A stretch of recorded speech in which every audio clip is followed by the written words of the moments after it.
Alright, so you guys ready to listen to a random ass red panda sit here complain about a video game that no one likes to play and everyone has already said negative things? Well, sit right in. Let's get started.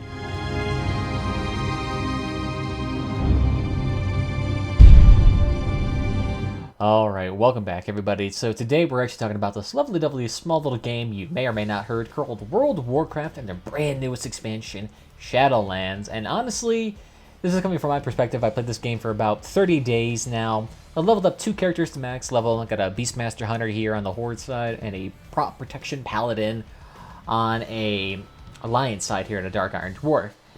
And then I also have a couple of vaults that I've also been leveling up too, but I didn't get them to max level before my 30-day subscription time expired, which ironically enough, I actually can't buy anymore. I can only buy 60 day subscription time now.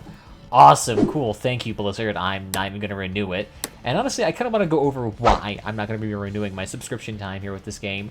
Because, honestly, this game just feels like an ungodly boring mobile game. Now, let me explain. Now, first things first, when it comes to a game like this, pacing, questing, and just in general being entertaining, it's not this game's forte in the slightest.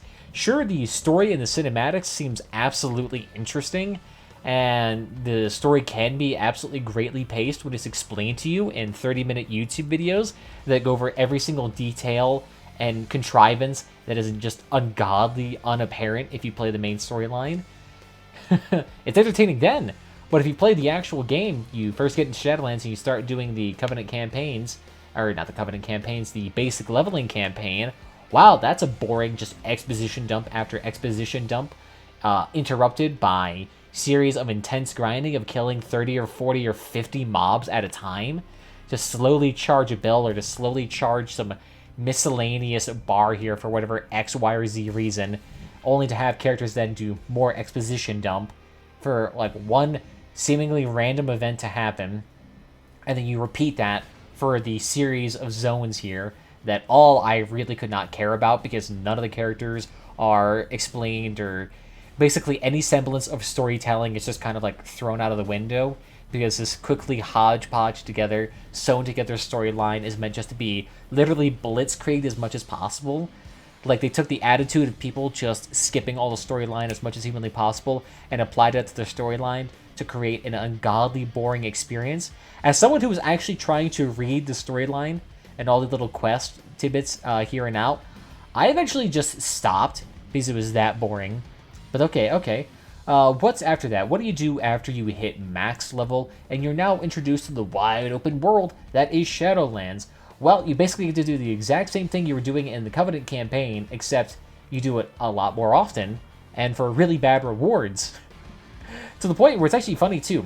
The rewards you actually get from the overworlds, they actually increase.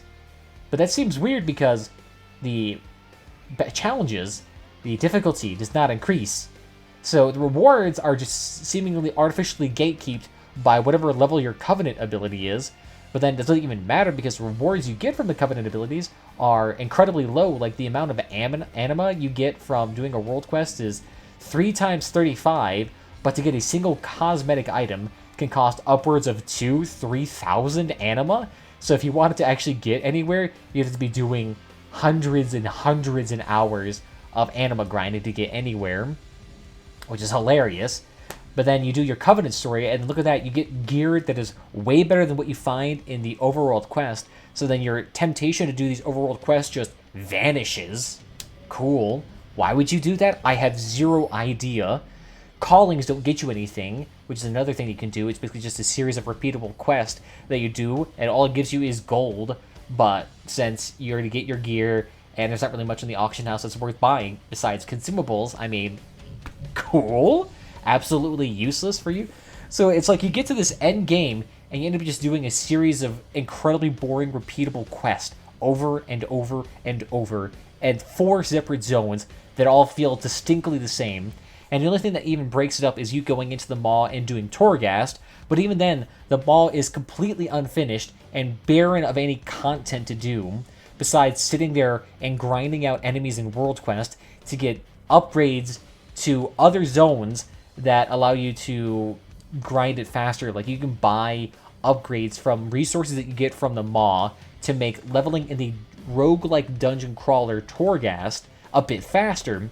But then Torghast is really only useful to craft legendary gear, which legendary gear is just basic gear that has a random or I shouldn't say random because you pick it, but has a passive effect that changes literally nothing other than like, chance on hit to make your next resource cost nothing, or something as banal as that.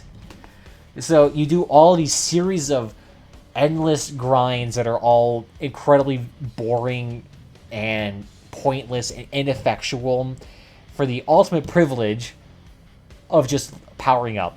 That's just it. Like, if you have no interest in seeing your damage numbers increase, there is nothing for you in this expansion. Absolutely nothing in here for you for this expansion. It is just another, like, mindless grindstone again. That's all it is. It's just all it is. That's all endgame is. It's just you doing a series of very minor grinds for very long periods of time for very little rewards. I don't know, a seemingly endless sea of shit to do. Like I said, like, if you want to get like a full set of transmog gear for your faction, guess what? You'll be sitting there grinding out for months on end. You want to level up your Sanctum abilities from your Covenant? Congratulations. That'll take you months on end. You want to get a full set of legendary gear? Congratulations. That'll take you, as you guessed it, months on end. Especially if you're doing this casually and you're not spending 8 hours a day doing this crap.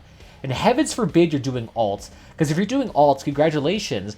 Since the kind of grinding that you're doing, besides being exactly the same on every single one of your characters, is not shared. Your progress is not shared. Your currency is not shared. Your achievements are not shared. Your gear is not shareable. So guess what you do? You end up just sitting here doing the exact same thing over again. Or heavens forbid, you do the Threads of Fate, which theoretically speeds up the grinding in this game. But it's a bad sign when a benefit of your system is that you get to play less of your system. And actually, that's a common benefit I hear of people talking about Shadowlands over BFA, is that in BFA, it was a very, very intense grind to get your Heart of Azeroth up, and to also get intense gear from Mythics or whatnot. But that in Shadowlands, you get to do less of it, because now there's a weekly chest that gives you like a max level piece of gear. And if you do a certain amount of dungeons, congratulations, you get an automatic free piece of gear, you special little boy. I mean, cool. Congratulations, I get to play less of your game? What? How is that a benefit? I should be wanting to play more of your game. I should be left on the edge of my seat wanting to explore more of your story, to explore more gear possibilities, to explore X, Y, or Z class infrastructure, or new talent tree, or something like that. But this game has been standardized to a point where every expansion feels the same. The way I played BFA is the exact same way I play Shadowlands. The exact same way. Zero differences. Sure, there can be some theoretical changes on the amount of grind time you need to get X, Y, or Z piece of gear, or the fact that the randomness of gear selection is way less, so it doesn't feel nearly as awful not getting a piece of gear that's non-Titan forged, and also doesn't have your correct, versatility or mastery or haste or critical strike stat, or some bullcrap reason like that. I mean, congratulations, yeah, I get to play less of your game. Congratulations, I guess I'll cancel my subscription time faster. Cool. Not to mention, too, it's just all the other supporting systems for this game, like crafting, awful. Like I said, the previous aforementioned Torghast and the Mob, awful little grind zones that offer zero uniqueness, like the uniqueness of the roguelike aspect of Torghast being the absolute worst version of a roguelike that you could ever play. I play Risk of Rain 2. That's a great roguelike. Playing World of Warcraft's roguelike, I want to kill myself. Hands down. You may say, oh, well, you're afraid you should probably kill yourself. Yeah, but your game probably should make me also want to do that. I kind of want to balance this out here. I want to have a little bit of benefit in my life, So, yeah. That's not really good of benefit. And not to mention, too, it's weird when you compare it with its older predecessors. Like, I look back on Wrath of the Lich King, and I look back on the amount of gems that you can craft, the gear that you can craft, the amount of gem sockets that you could have, so that you could have way more diverse kind of selections in gear. You want to put more dodge on your hunter gear? Sure, why not? Make yourself more evasive and more likely to survive in BGs. I mean, cool, you can do that if you want. You don't really get that option here. Sure, you can put sockets on your gear, but you have to grind a crap ton in the maw to purchase these sockets to then put on your gear, which are then severely limited to begin with. So, cool. That's not an option anymore. And it seems weird, like, they got rid of talent trees for you and your pets or whatever you have. They got rid of sockets. They got rid of inscription glyphs so that you can't really customize your abilities any further. And they added in extraneous grinds that are tedious, long, and are even getting longer with the release of 9.05. They actually increased, not the requirements, but the fact that you have to compete over resources in the maw to actually do these quests just effectively extends the game time. It's like, why are you regressing in strategy here?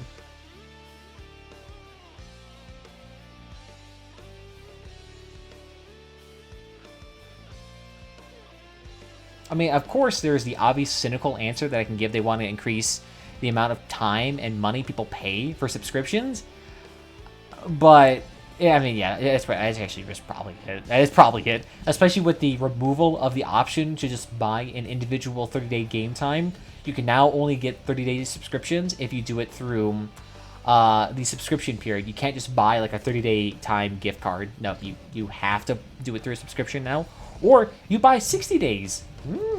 Yeah, you know, you get that big old juicy 60-day game time, even though 30 days, you pretty much experience all this game has to offer within 10 days. Oh my god. I can't even imagine for people, too, who play this game religiously. Like, if you play this game for more than 4 hours a day, every day, I can't imagine how unbelievably fatigued you are with this expansion already. Like, I would have to bash my head on this keyboard. Or I can't even imagine people who do this World of Warcraft content professionally. Like, if I was like an Asmongold or a Soda Poppin' right now, yeah, I'm a variety streamer now. But yeah, what else is there to talk about when it came to my Shadowlands experience? Well, really, it's just kind of hard to say because, like I said, there's just so little to do. It's just endless grinding in like the same 3 ways that you do either in the Maldraxxus, you do in Bastion, that you do in Ardenweald, that you do in Ravendreth, that you do in the Maw. All of it's the same stuff. All the gearing is crap. Oh, yeah, I can talk about gearing. As someone who played Elder Scrolls Online, the gearing system from Elder Scrolls Online and World of Warcraft could not be any more diametrically opposed if you made it. I mean, talking about professions being boring and how you're not able to utilize it, and then you go to Elder Scrolls Online, and crafting allows you to make some of the best gear in the game, and you can also modify your gear to whatever traits you'd like. You can also enchant the gear, and you can also mix and match multiple sets to your heart's content, and that there's hundreds of combinations, or not even hundreds, there's probably millions of combinations, if not billions of combinations that you could do in Elder Scrolls Online for gear combinations that all could have a unique playstyle attributed to it. Like, for example, I made a spamming auto-attack pet build with Maw, Morkolden, and some random proc set that spawned a spewer of some sort on a Warden build that also had a bear pet summon, so I could potentially have 4 pets out at someone at any given moment in time, just to harass the living crap out of them. That's one of the unique things that you could do, and there's also 1,000 other builds that I haven't even engaged in because I haven't played that game in a hot second. But that's just like the level of freedom and gearing possibilities that you could do in Elder Scrolls Online versus World of Warcraft. It just dwarfs it. It dwarfs it. It is so much more open-ended that it's hilarious compared to World of Warcraft. Not to mention that this is further aided by the fact that every expansion in Elder Scrolls Online doesn't usurp the previous expansion. It just adds on to the current plethora of stuff that you can do when you hit max level, which is CP 160, which actually doesn't take that long. It's like equivalent of doing 16 levels in World of Warcraft. And also, not to also mention that is shared across your account, so you don't have to do the boring grinding over and over and over. You can just flip onto whatever character you want and grind some of there. That progress will transfer over to your main, or vice versa over to your alts. That doesn't happen in World of Warcraft. If you want to make progress, you got to individually grind out each individual character, and that's a boring slogfest, because as I said, it's all just a series of repeatable quests that are incredibly boring. And Elder Scrolls Online, you can do a lot of stories, and a lot of these stories actually have impacts where it's like you can choose to let this person live or die. You can choose them to impact the zone in some way that is actually visible and actually is a separate instance from other players in the world. I mean, there's a thousand things like that you can do. Not to mention the fact that every single line in the game is voice acted, so that it greatly enhances your ability to actually get immersed into. I mean, not to sit here and just stroke Elder Scrolls Online's ego, because they also have the same issue of standardizing classes a bit too much, but World of Warcraft has done it to an incredibly huge fault, to the point where I could consider them more of a mobile game at this point, like I said earlier, where if you compared this to a phone game, or if you literally gave this an anime skin to it and called it a mobile game, I wouldn't even be able to tell the difference. Like, it is such a trend follower that it is abysmal to even call us Blizzard. In fact, I'd probably call this more of an Activision game at this point, which makes sense, because I think Activision is not the same company that publishes Call of Duty, and Call of Duty is basically just the same thing year over year. Basically the same philosophy in World of Warcraft now, especially now that they've fired 120 people and gave their CEO $200 million. I mean, great job. Just reduce your staffing, while also having an expansion update take over 100 days to get out. Over 120 days, I think, now, when the usual pace is less than 70 or around 70. I mean, that's hilarious. You're having a hard time releasing content on a consistent and, refreshing schedule, and you saw fit to fire people. Okay, I mean, cool. I mean, there's just nothing I can find redeeming about this game. And the only redeeming features that veterans are pointing out about this game are systems that basically state, hey, you can play less of this game. Like, hey, there's a vault system now that allows you to not grind nearly as much. Like, cool. So that's your big major selling point for this expansion, is a crappy roguelike, a series of world quests that's the exact same as BFA, a crafting system for every crafting that is incredibly generic. Like, want to talk about blacksmithing? Do you want to talk about how boring that is? And how basically green gear can be as powerful as blue gear? And how blue gear can cost upwards of a couple thousand coins per item that are immediately usurped by quest gear that you get from your covenant once you hit level 20? I mean, there's just so many things that are fundamentally wrong and so basic and boring about this game that I'm honestly surprised you could create a RPG from like one of those JRPG creators that has a more engaging and in-depth system than whatever the crap this is. I mean, it's just hilarious. I'm not even surprised that the game numbers have fallen off, like, what, 41% reduction in revenue with a 71% drop in player count. Like, I'm not surprised. I'm not surprised. I mean, sure, the fact that every time I log in on a Tuesday evening, the servers are grinded to a halt because people are doing too many world quests, I mean, that's still awesome to see. After a gear that's been out for, I don't know, what, 16 years now? 17 years now? Awesome. I'm glad you got it sorted out by now. Oh my god. There's just, like, so little redeeming about this game, because essentially this is just BFA over again with slightly less grinding, and now you're dealing with the realms of death instead of pirates and trolls. I mean, cool. And actually, it's kind of a interesting thing, too. Now that the content expansions are so delayed, that there's no allied races, or no war fronts to do, or no island expeditions to do, there's just less to do overall in general. So people are just dropping out in droves faster because there's just simply less to do, and there's nothing like that you can unlock that's kind of unique. Like, if I could unlock a new allied race, like if I can unlock, I don't know, the centaur people from Ardenweald, sure, that would be cool. That would make zero lore sense as to how people who are dead and brought back as, like, squirrels are now in, the overworld. I don't know how that would work, but that's simply more entertaining, whatever they're doing now. I don't know. It's still a boring slog, man. It's such an ungodly boring slog. It makes me wish I played ESO again. But still not desperate enough to make me pick up ESO. Although at least with ESO, I can just pay a subscription model and I get access to all the old content. Or if I don't even have a subscription model, that's cool. I could just play whatever old expansions I have and I'd still be fine. At least then ESO is more of a moral system and they legitimately have loot boxes in that game. And that's, you know, gambling issue aside from that. Alright. Well, I'm taking a sip from my Diet Pepsi, so you know what that means. I've run out of things to say here, so I want your guys' feedback. What do you think about this brand new expansion? Have you played Shadowlands? What have you heard about Shadowlands? And what are you looking forward to it? Or what have you found interesting or notable about it? Leave it down below or respond. We'll have a dialogue. Maybe I'll make a follow-up video about more common asked questions, or I don't know. We'll see. It'll probably be more interesting than whatever is happening in Shadowlands, and probably will come up faster than the content. You know, ironically enough, even though I post videos so infrequently that it might as well be a crime, I'm still posting stuff more often than the developers of a multi-billion-dollar company. Awesome. Take care, people. Bye-bye.